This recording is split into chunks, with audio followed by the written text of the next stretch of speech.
Hello, beautiful vegans. Welcome to Empowered Vegans, the show that inspires and empowers vegans to live their best lives. Hosted by me, Mariquita Solis, vegan empowerment coach. Each week, I feature leading experts in the vegan and plant based world, sharing inspirational stories, practical tips, and empowering conversations. My mission is to support the vegan community in living a fulfilling, joyful life while making a positive impact on the world. As a transformational coach, I also offer coaching programs to help vegans navigate challenges and create a life that aligns with their values. So I'm excited to welcome my guest today, storyteller Emma Schwarz. Welcome, Emma. Hi, Marquita. Thank you so much for having me. Thank you. I'm very excited. And I see JJ's there. Hello, JJ. And please let us know where you're joining from. And please give StreamYard permission to use your name because we want to know your questions. We've been talking about how to be better advocates. I mean, how to have effective activism in the vegan field. And so, Emma, let's talk about your journey. Were you born vegan? I was not born vegan, so I grew up in a very typical American family, like meat and potatoes, in Idaho. So very, very meat and potatoes because Idaho is the land of potatoes and meat. So I was very much eating a lot of animal products growing up. And I started out my professional career as a musician, a classical musician, because from a very young age, I wanted to make the world a more beautiful place. I wanted to make the world a better place. And my answer to that for a long time was beautifying the world through music. And that was a really wonderful experience. But as I got into the professional world of classical music, I really realized that this just wasn't having the impact on the world that I wanted. Classical music is kind of dying, and it's not really making any real impact in the world. So I decided to become a teacher. And my thought process was through the study of classical music, I could help young children cultivate beautiful character traits in themselves. So lots of resilience, ability to take criticism, the ability to teach yourself skills, all of those wonderful things. And so I became a teacher, and that was actually really wonderful. And I had many great students who developed beautiful character traits in themselves. But during that time, I became vegan. And so I was teaching children and in the classical music realm. But then I had this passion of veganism and animal protection and environmental protection. And as I was a teacher for longer and longer, I realized that I wasn't really having an impact on what I truly was passionate about. I was making the world a more beautiful place through teaching, but it wasn't impacting animals. It wasn't impacting the environment. And so I decided to leave classical music and leave being a teacher. And I started working at a farmed animal sanctuary. And I was the director of education and development at this animal sanctuary. And that was one of the most, transformative experiences that I've ever had at the sanctuary. I really learned the power of storytelling, because before then I was really a data driven person. What made me go vegan was the data, and that's what I was really passionate about. But as I worked at the animal sanctuary and talked to people and gave tours and saw their interactions with the animals, I realized that stories are where transformation occurs. People make changes in their lives because they are inspired by a story. And so the more tours I gave, I probably gave, close to 1,000 tours at the sanctuary over my time there. And the more people I talked to, I really just became passionate about storytelling. And I was very fortunate that my partner was actually employed at the sanctuary as well as the videographer. And so as the education department, we were tasked with making films telling the stories of the animals at the sanctuary, because the executive director very smartly realized that, when people can come to an animal sanctuary and meet animals, that is really powerful, but only a small amount of people can ever, visit the animal sanctuary. But through a film and through the internet, we can reach unlimited amounts of people. possible. So my partner and I were making films at the sanctuary, telling the stories of the animals. And that's where we really found our passion together, is storytelling through films and photographs. And so we worked at the sanctuary for, a long time doing that together, but we really felt that as time went on, that's where our skills could be most effective, is storytelling in film and kind of the visual form. And so we recently made the decision that was very hard, to leave the sanctuary and leave all our friends and all our, wonderful animal residents. But we really felt that filmmaking is where we could make the most impact. So that's what we're doing now. Well, that's an exciting journey and a lot of great awareness. And you're right, the power of stories is amazing. And people, most people want to hear. That emotional connection. So when you hit the emotional area, it really makes an impact. So that's great to remember. And it's interesting the way you talked about the data being very powerful for you also. But you're bringing these both together. So. Yeah. It was an interesting journey for me to realize that my perspective and the way that I see things is not the way that everyone else sees things. Because like I said, I was a very data-driven person. So in our work now, what we do is we try to combine data and stories as much as possible, because we want the information to be data-driven because that's credible, right? But we pair it with stories of animals who have been rescued. So we kind of reach those that emotional depth and pull on those heartstrings, and we back it up with data, so that we kind of present a holistic image of the industry. Wow, I love that. That's amazing, definitely. And you've really found your place. I'm sure that feels, it feels wonderful when you're really living your life's mission. And I talk about that a lot. Really getting in alignment and taking action, because it's hard for a lot of vegans to take action. It's that sadness that comes with it. How do you deal with the sadness that comes with it, Emma? Yeah, that's a great question.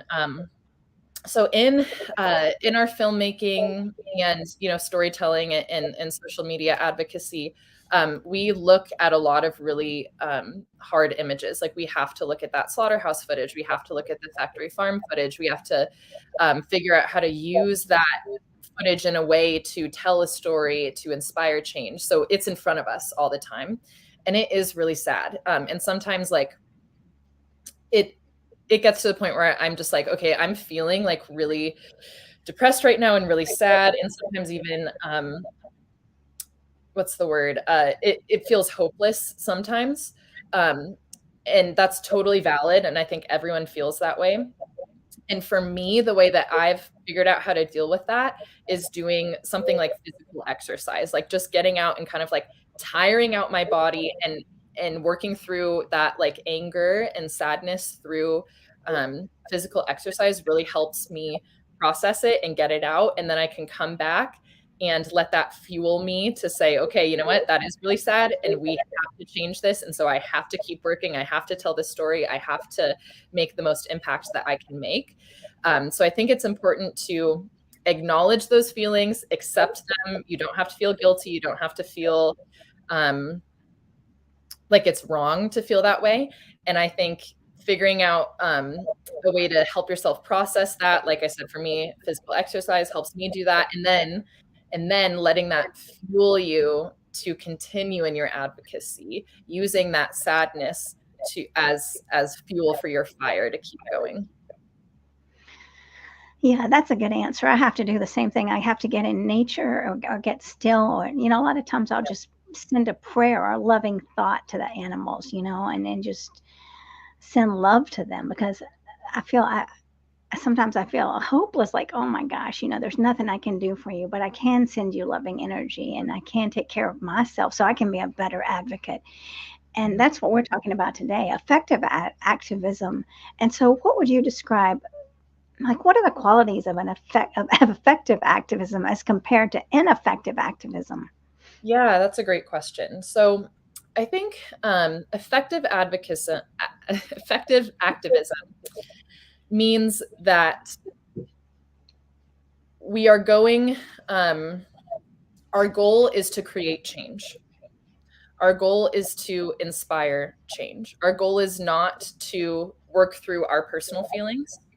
Our goal is not to give our personal opinions. Our goal is to listen to who's in front of us, find out what motivates them, and tailor our approach to them. So, for instance, if someone is in front of me who could not care less about animals, like they just don't care, I could show them slaughterhouse footage and they would tell me I'm going to go eat a steak right now, that I'm not going to talk to them about animal welfare because that doesn't work. That may be what motivates me. That may be what's important to me, but that's not going to be effective for this person in front of me. So I'm going to find out what does motivate them, whether that's personal health or the environment or whatever, and I'm going to talk to them about that. So effective activism really deals with the intention of creating change with the person in front of you and kind of sublimating your personal desires and your motivations and focusing on who is in front of you. Yeah, and that requires a lot of listening. Exactly. Because a lot of times we want to, well, we're very fixated and because we care so much. I mean, a lot of us care so much about the animals, and we want them to say, don't you care about the animals? And you feel like if you just keep saying, you keep showing it, they're going to get it. But you're right. Some people, they just don't. It's just not going to affect them. So to be aware of that, and that's not a failure or anything. You just shift. Yeah, exactly.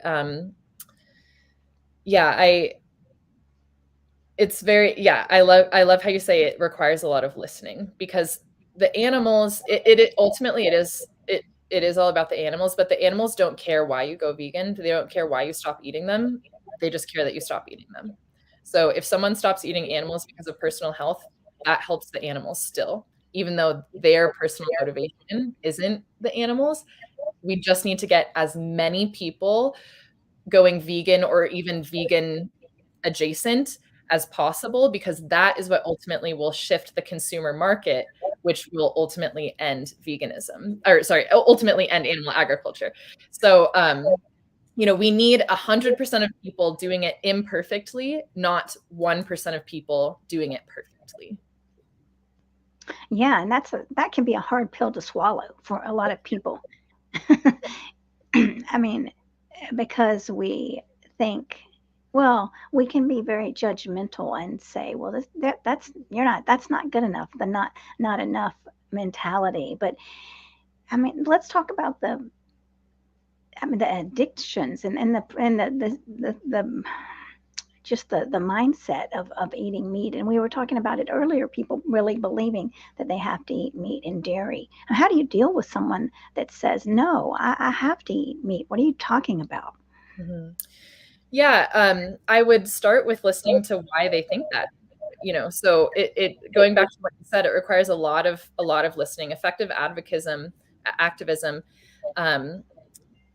requires you to listen to why they think what they think, what motivates them, so that you can deconstruct that in your head and formulate the best response. So if someone tells me we have to eat meat, I would ask them, why do you think that? And for instance, if they say protein, meat, we have to eat meat for protein. Well, that tells me a lot. First of all, that tells me that they don't know where protein comes from. That tells me that they don't understand the daily recommended value of protein, and they probably believe the complete protein myth. So if someone tells me we have to eat meat for protein, then I know exactly where to start. I'll say, well, did you actually know that all protein on Earth is originally made by plants and not animals? That surprises a lot of people. So I would start there with, only plants have the ability to extract nitrogen, hydrogen, carbon from the soil and the air and synthesize that into amino acids. And then animals eat the plants. So animals are really just the middlemen. So when we eat plants, we're actually going to the original source of protein. And so that deconstructs their entire premise that we have to eat animals for protein, because protein actually doesn't come from animals. And then they also probably believe that we have to eat a lot more protein than we actually do. So the USDA says that the max the optimal amount of protein for humans is about 50 grams of protein per day. Well, one block of tofu has 33.5 grams of protein and 300 calories. So right there in one tiny little snack, you have like over 2/3 of the protein that you need for an entire day. So it's really easy to get enough protein. If you just eat enough calories, you're going to get enough protein. So you don't need to eat animals. You can eat all the plants you want and you'll get all the protein you need. And then third, they probably believe the complete protein myth that, plants aren't complete proteins, which is just flat out not true. All plants have all 9 essential amino acids in varying proportions. So as long as you eat enough calories and you eat a variety of plants, you'll get all the essential amino acids that you need.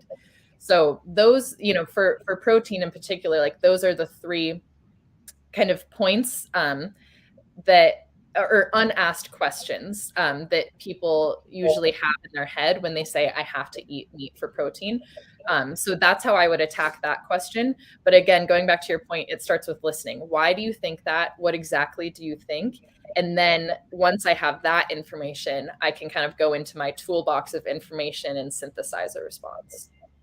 Well, it sounds like you have a lot of tools in there. What about, let me ask you one more question. What about if they say, well, we have to drink, we need cow's milk? Mm-hmm. What's your response to that? Yes. So again, I'll ask why. Why do you think that? A lot of times their answer will be calcium. So we need calcium. And that actually is the same answer to protein. Calcium is a mineral. Minerals come from the earth. So only plants have the ability to extract minerals from the soil and put it into and bring it into the food chain, right? It's not in the food chain when it's in the soil. So plants take it from the soil and put it into the food chain. So the cow eats plants and gets its calcium from the plants. And if you think about it, a cow has like 1,000-pound skeleton. That's a lot of calcium. Like that cow needs a lot of calcium to maintain 1,000-pound skeleton. And the cow is getting the calcium from plants. So we can get all the calcium we need from plants. So that's how I'd attack that question. And then if they want to go into, well, we need to drink milk for other reasons, then I would bring up, well, we actually didn't drink milk for the entirety of our evolution until the agricultural revolution 11,000 years ago. So our bodies, evolved without milk. We don't need it. The majority of adults, on average, about 70% of adult humans are lactose intolerant. We lose the ability to digest lactose after infancy because we only drink milk when we're an infant, and then our body loses the ability to digest that in adulthood because we don't need it. So I would go into all of those arguments as well. But I think again, understanding why they say that is very important in helping you tailor your response. Yeah, well, these are great answers that you're giving me and giving the audience, definitely. So thank you for that. And the listening to what's important to them, it's crucial. So let's talk about in college. So did you study photography in college? No, so I studied classical music. So I have my undergrad and master's in cello. So I have my undergrad in cello performance, and then my master's in cello pedagogy, which basically means like how to teach the cello. And I actually use those skills a lot.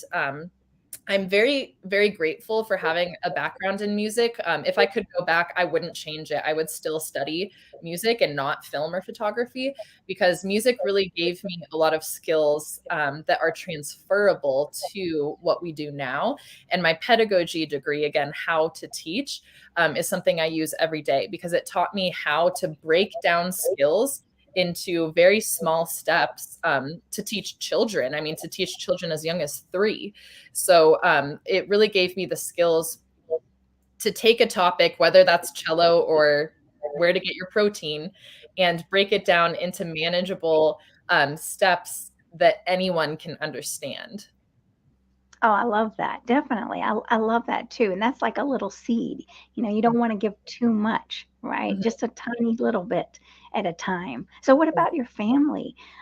What did they think of you when you became vegan? And are they vegan? That's a great question. So when I first went vegan, I was 19 years old, and very was so passionate about it. And I think I had the same experience as a lot of vegans, where it's just like this whole new world opened up to me. And it's like, oh my God, did you know that meat causes heart disease? And did you know that, if you drink milk, you're flooding your system with cholesterol, which is the cause of Alzheimer's? Like, I was just so passionate about it and wanted to talk about it all the time. Anytime someone would say like, oh, I have high cholesterol, I'd be like, well, that's because you're eating meat, dairy, and eggs. And, I would just be like, so overbearing with it. And my family reacted really poorly, which I don't blame them at all, because I was not being an effective advocate at all. I was not listening to what motivated them. I was not aware of how I was coming off. I was just like so passionate about it and like word vomiting over everyone. And so there were probably about 3 to 4 years where my family just didn't want to hear it. They were just like, as soon as I started talking, they would just shut down, not listen to anything I said. And it made me even more angry and frustrated, because I was like, why don't you know this? Why don't you want to like live a better life? If you're a feminist, you shouldn't drink milk, like blah, blah, blah, And it's just, I learned through a lot of experience what non-effective activism is, because I was so ineffective and so off-putting to my family and everyone around me. So I went through a lot of years of frustration, because I was so ineffective and not listening as an activist. But recently, in the last 2 years, I learned from those experiences and did some self-reflection and was like, okay, this is obviously not working. And I care about the animals and I care about the environment, and I will do whatever I need to do in order to help people see the truth. And so I stopped.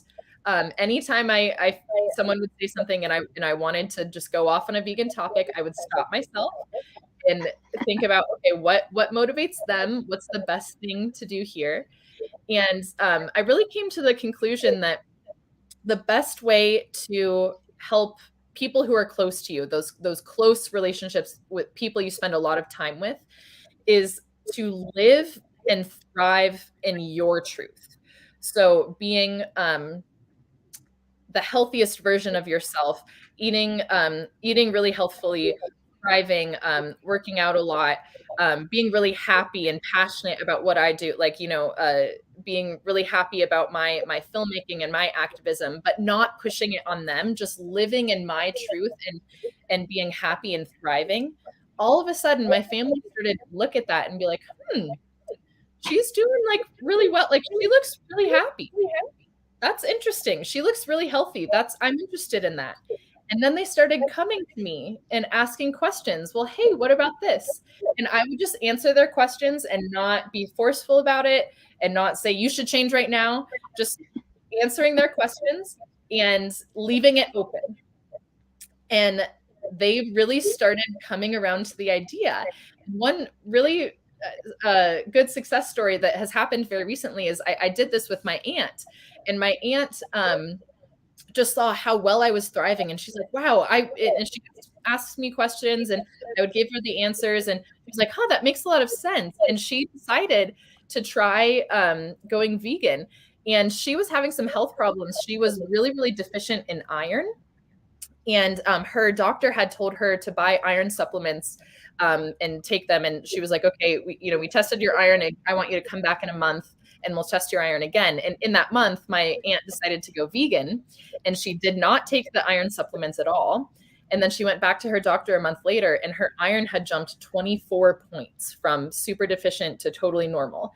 And her doctor was like, oh, I'm glad you took the iron supplements. And she was like, actually, I never even opened the package. I just went vegan.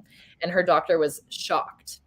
But now, because my aunt saw that incredible improvement in her health, I mean, that's wild. In 30 days, your iron jumps 24 points just by changing what you eat.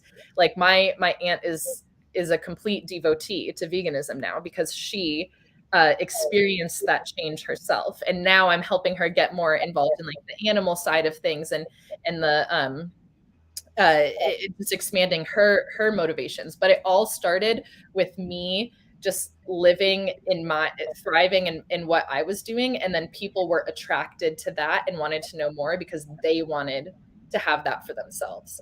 So I've seen that, especially with people who you're close with, and especially in cases where in the past you've kind of put them off of veganism, like I did, that is one of the most effective approaches to take.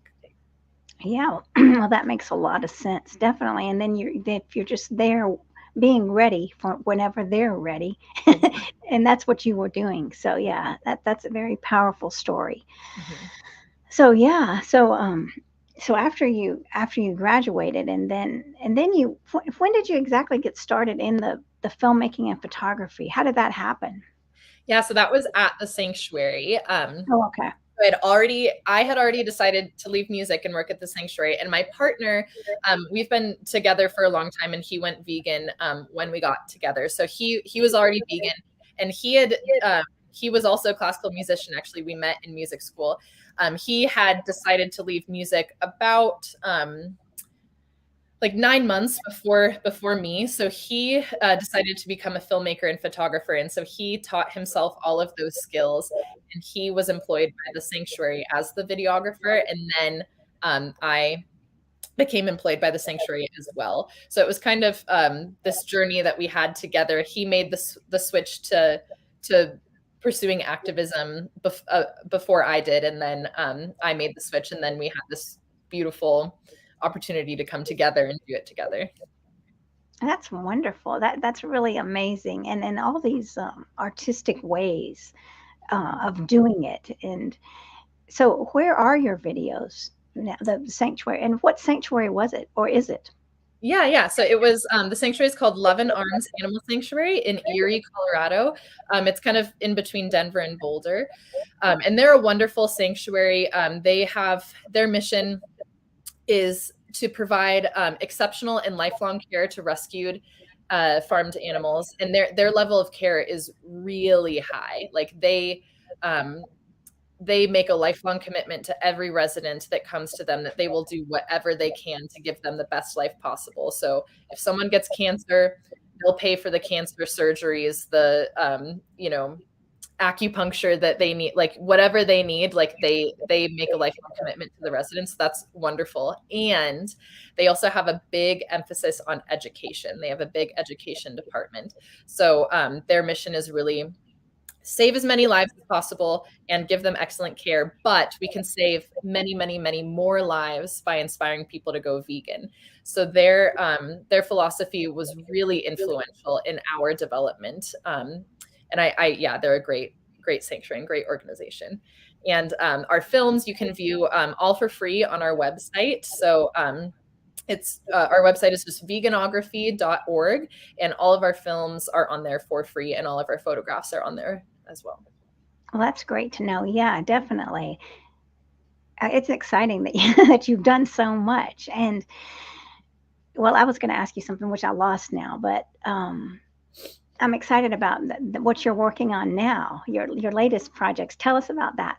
Yes. So we recently, in our activism work, we started out with trying to reach people who are still eating meat, dairy, and eggs, and inspiring them to include more plant-based choices in their lifestyle.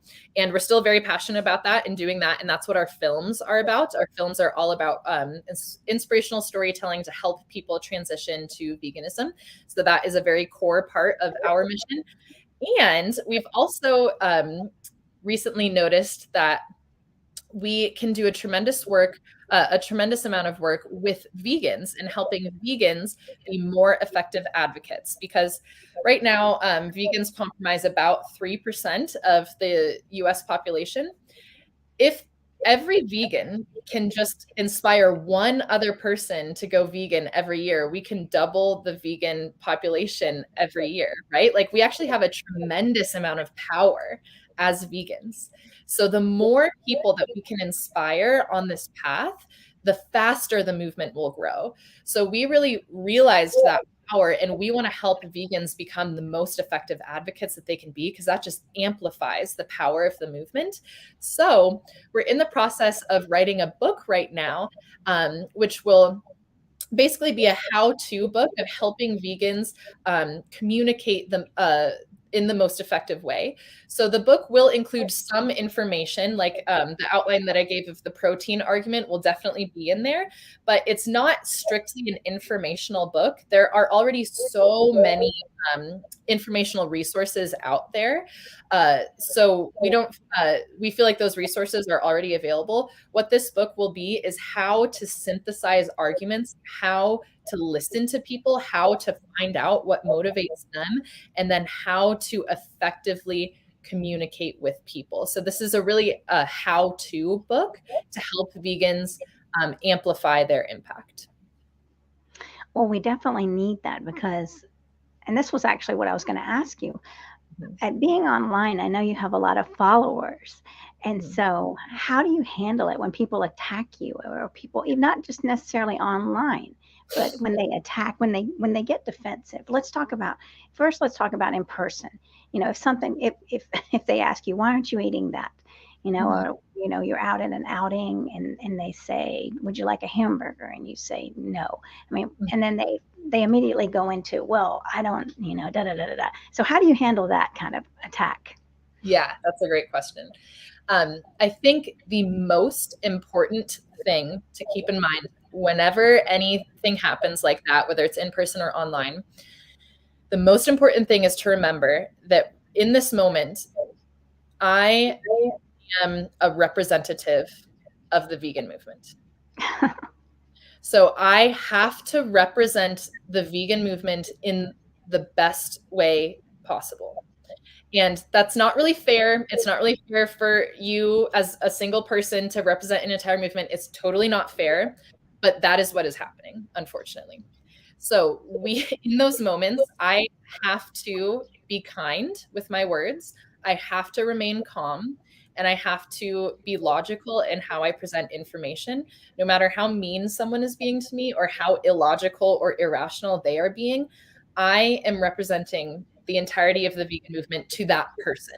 Because a lot of times people say, well, I've met vegans and all of them are like crazy and angry and blah, blah, blah. And so that's their image of the vegan movement, and it's not fair, but it's true. So when those moments happen, we have to remember that we are representing the entire vegan movement to that person. So we have to remain calm. We always have to be kind and considerate in our words. And then there are a couple of different avenues that we can take. If the person really wants to have a discussion and is open to exchanging ideas, then that's great. And you can have a logical, respectful discourse. If they are displaying behavior that is really aggressive and attacking, then at that point, I really think it's best to just set some boundaries and say, I'm happy to have a respectful conversation with you. I would love to talk about this. However, I'm not going to tolerate name calling. If they're calling you names, just setting the boundary, I'm not going to tolerate name calling. Or if they're throwing out really irrational arguments or just being super aggressive, just saying, I'm happy to have a discussion with you right now. I don't think that this conversation is productive because it's getting really heated. So why don't we continue this conversation later? Something like that. I think it's important to pick your battles and realize when someone is being like really aggressive, you just have to set boundaries and stop it there. Yeah, because I know if I get into those things, which I have learned not to do that the hard way, it's exhausting for me, and I feel so angry. I just makes I'm the one getting angry, and that's what they want, right? So I'm giving them exactly. Yeah, they want to push your buttons. They want to make you angry, and so you really have to resist that because again, you are representing the vegan movement to that person. Yeah, and that's very, very important to remember. Mm-hmm. So definitely. I see some really nice comments. Here's one from Michelle. Storytelling can be well done. When done well, can be so effective and powerful as a change agent for animals. Well done. Yes. And Stephanie says hello here. And we have Cassandra saying people have definitely got to start understanding that there are many out there who don't want to eat hamburgers or any other meat. If it would lie in a farce, it would be called carry-on. Yes, and she's very sweet. Cassandra saying and wishes everyone a beautiful day. And she's working very hard in France to be an example. Also, I mean, we're all struggling in a way, right? But as vegans, it's not it can be a rough road, but really doing like you're saying, Emma, just remembering that we are a representative. That's something that we have to remember always, because it's so easy for people to say, look at those crazy vegans. And I don't want to be part of that. I know that I have a friend who, Anne, and now I can't remember her last name because I'm on the spot, but she sets up a booth and it's like conversation with a friendly vegan.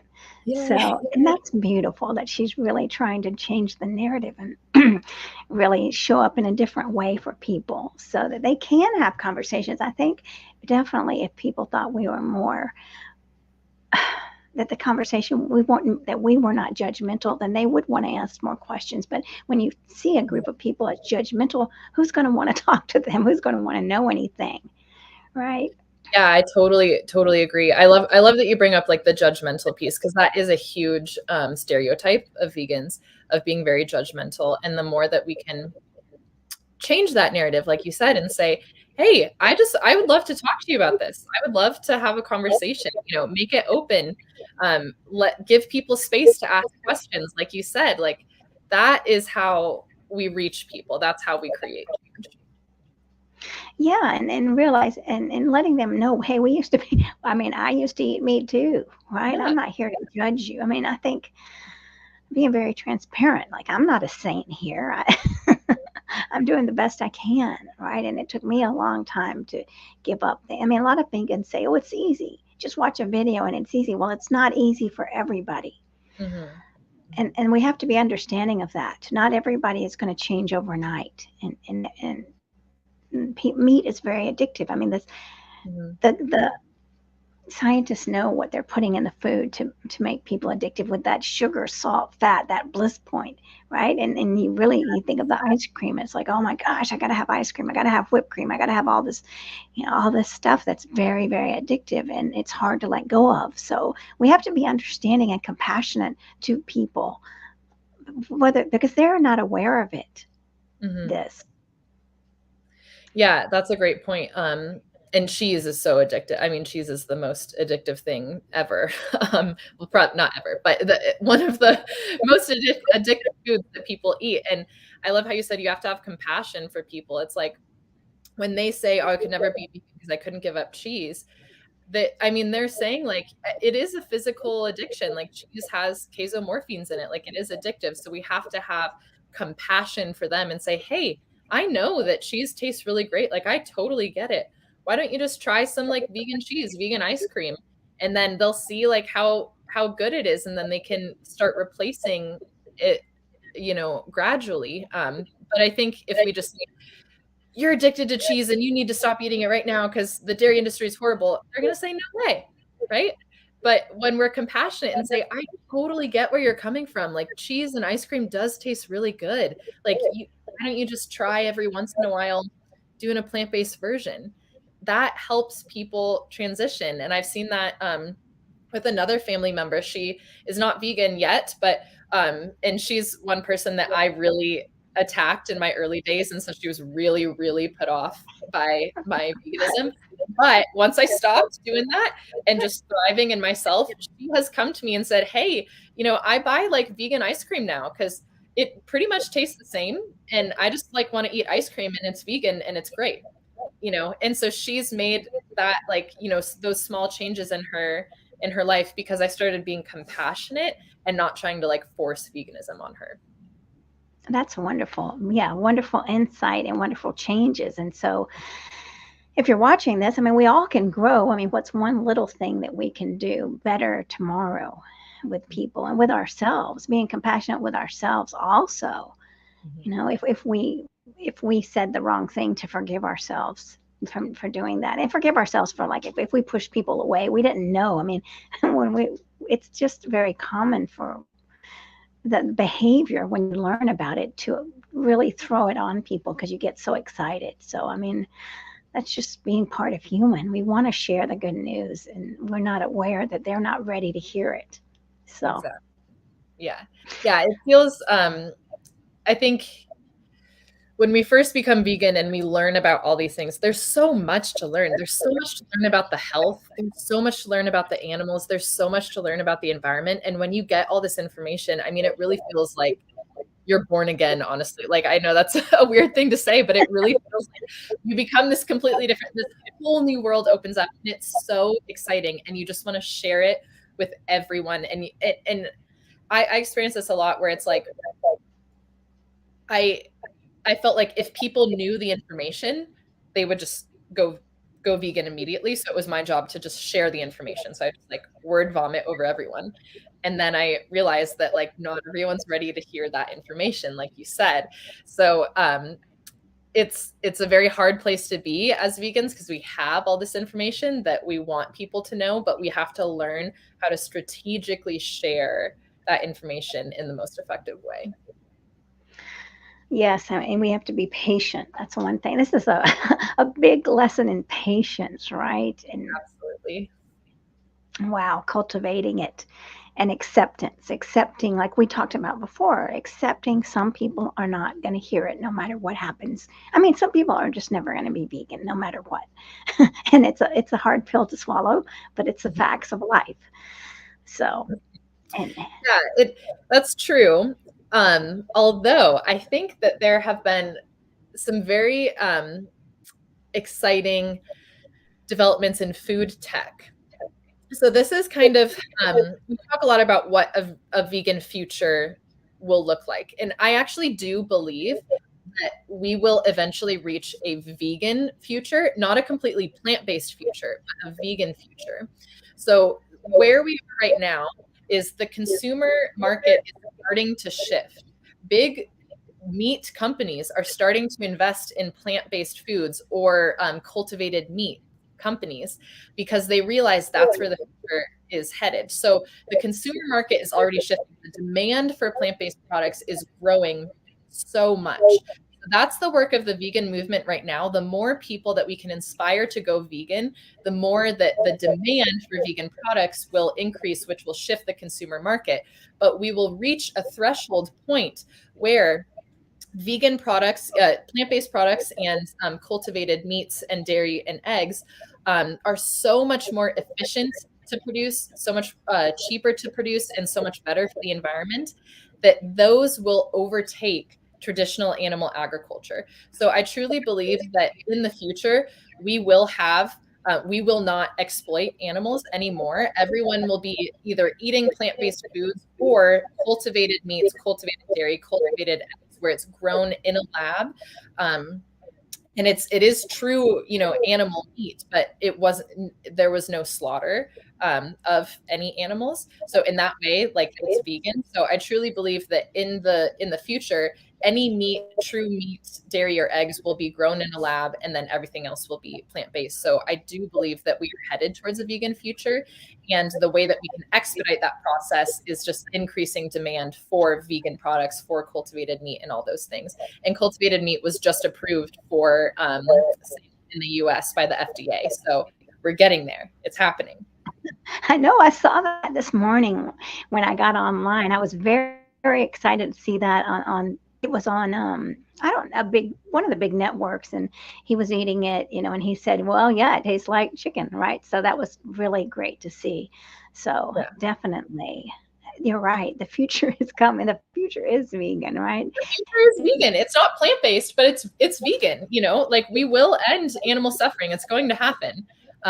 So there is hope. We just need to do that as fast as possible, for the animals and for the environment. Right. Well, here's a comment we have from Cassandra.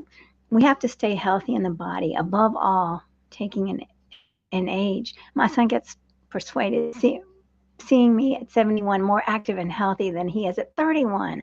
I know that he's thinking a lot, but he will not admit it. That's wonderful. I know that's the key, right? Just to be the example.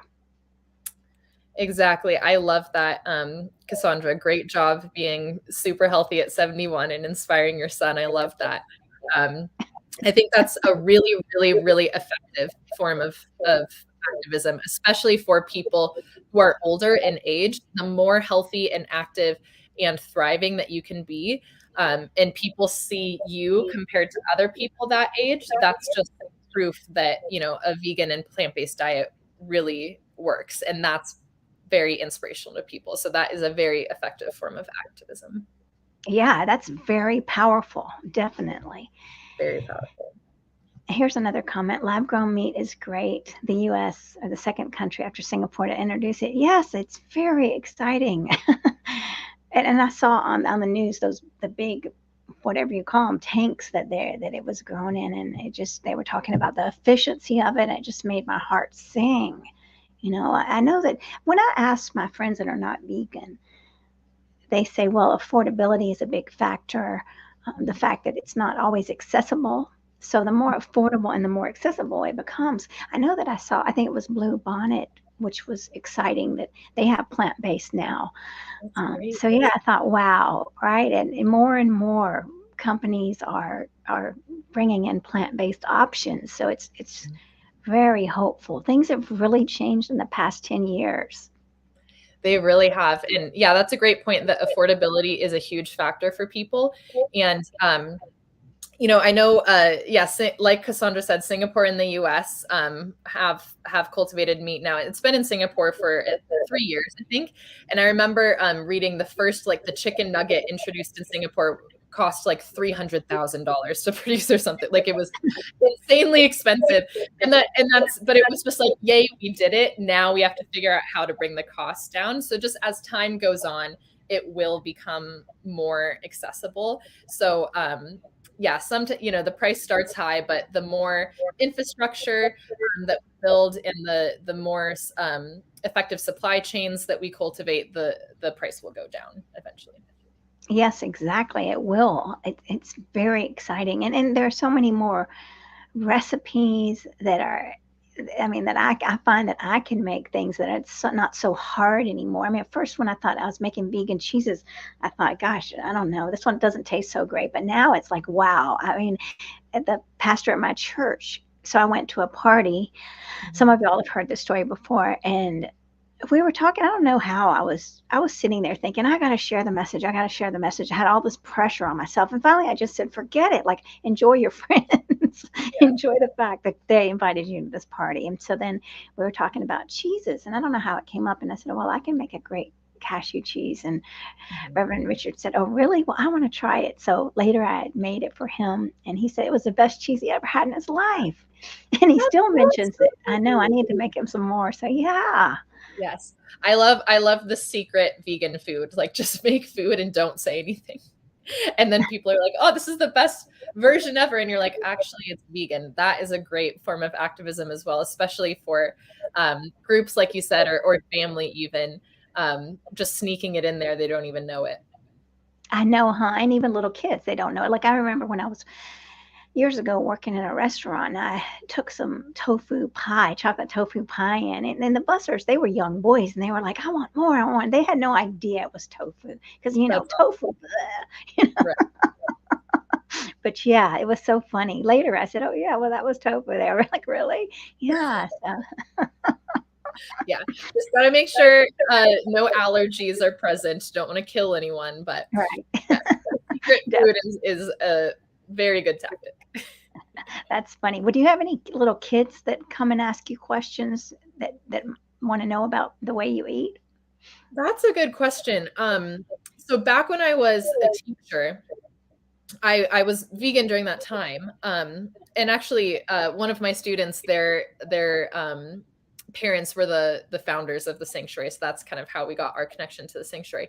So I was in an interesting place because I was a teacher I was their cello teacher, so I couldn't just like proselytize about veganism, right? That's not appropriate in my role with them.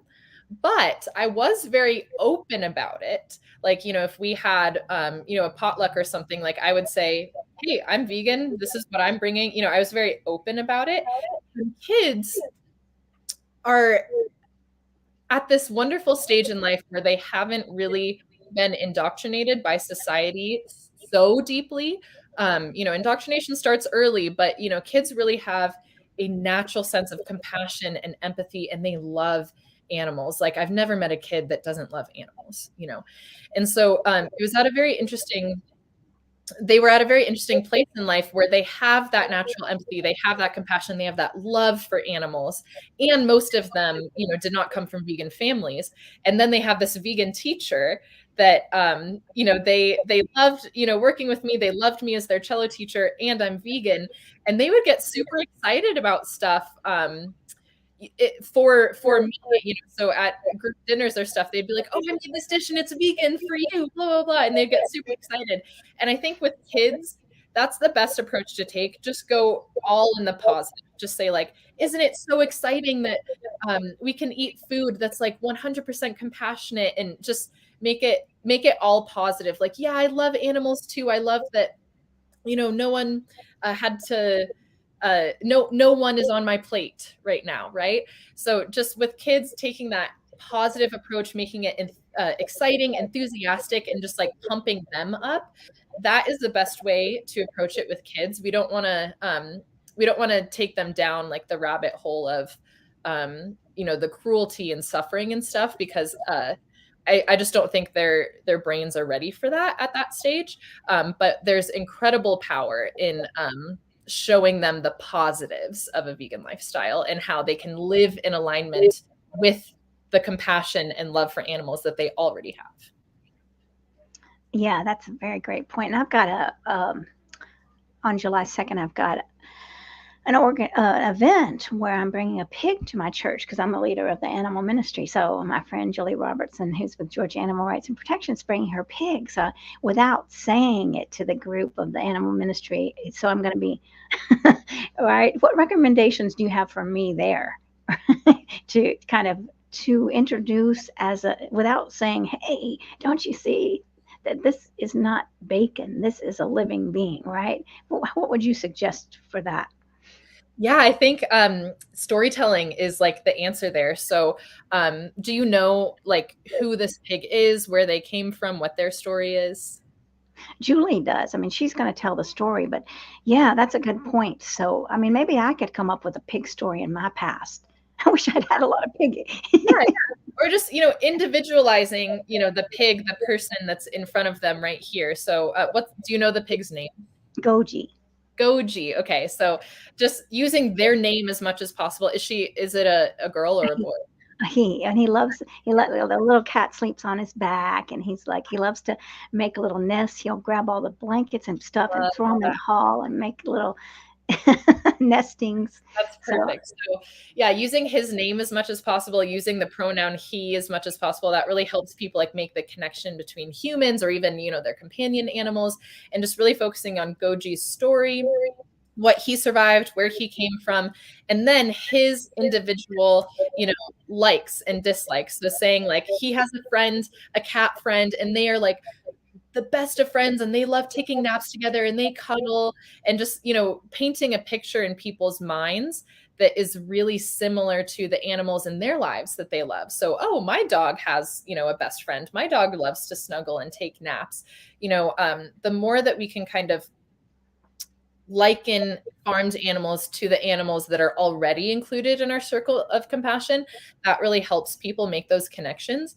And it's not anthropomorphizing. Like, farmed animals are, pigs, for instance, are more intelligent than all dog breeds, and they outperform 3 to 5-year-old human children in cognitive tests. So they are incredibly smart. So throwing in little data points like that really help punctuate, the individual story. So we meet Goji as an individual, but then we also learn that Goji and all of his pig friends are smarter than our dogs and our 3 to 5-year-old children. So that's how you kind of throw in data with the story where they supplement each other and kind of elevate the whole species in people's mind. Well, that's a great idea. Definitely. I'll say I'm sorry to tell all you dogs and cats out here, but Goji's got you upped on the Yep. intelligence scale, Exactly. right? Yeah, exactly. Yeah, I'm going to try to get the kids to come too from the church. I mean, they really were excited about when I had the ball python, they came to that. So, yeah, so I'm sure, I mean, those different animals draw the kids, and I think it would be great for them to make the connection, like you're saying, because they're not so attached to these ideas yet. Exactly. And I think in my experience, it's been really powerful to have the individual story. We have to individualize the person, the animal that's in front of them right now, and connect that to the species as a whole. So it's like all pigs are just like goat. All pigs are like this person that you're meeting right now. And that's what helps them make the connection to, oh, this bacon on my plate came from someone who was just like Goji, who I love. I love Goji. And all pigs are just like him. So why would I eat bacon, when I love them? So in the individual story and making those larger connections to the species as a whole, and, honestly, animals as a whole, cows and pigs and chickens are all, connected in that way. Yeah, and that I love that. I love what you're saying here. These are great tips. So how everybody pay attention. So yeah, I think also when I remember when we did our animal activist march, we did the chants, like they we want peace or they want peace just like us, some da da da just like us. It was just connecting the two. They're just like us, right? They want to live in happiness just like us. They deserve peace just like us. I thought that was a very powerful chant to connect back to. They're not any different. I mean, it's reality. Whether we're blind to it and we've been blinded, and it's not our fault, but we can awaken. It is a spiritual awakening, and we're lucky that we're here because after all the conditioning, so much conditioning. I was watching something the other day that was saying how vegans, the science shows that they're more empathetic. So I thought that was very interesting, and I could see that more awakened somehow. I mean, it's all just the experiences people have in their lives where they're able to see in different spaces.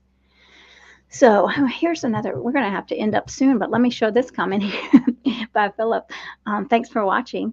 Absolutely agree with children. I explained to mine why my food choices changed. They are on board and love the food I prepare now. They also enjoy and make vegan choices on their own, but not 100% yet. I love that. Yes.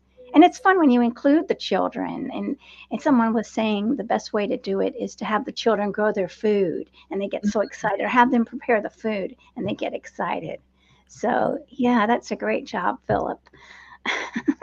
Yeah, Philip, I love how you're including the children, but you're still allowing them to make their own choices. So it feels like they have agency in their choices. And the more that you expose them to, vegan choices in the vegan world, the more they will be inclined to make those choices 100% of the time, like you said. But I love that you're still giving them agency and choice. So that's a really great approach, Philip.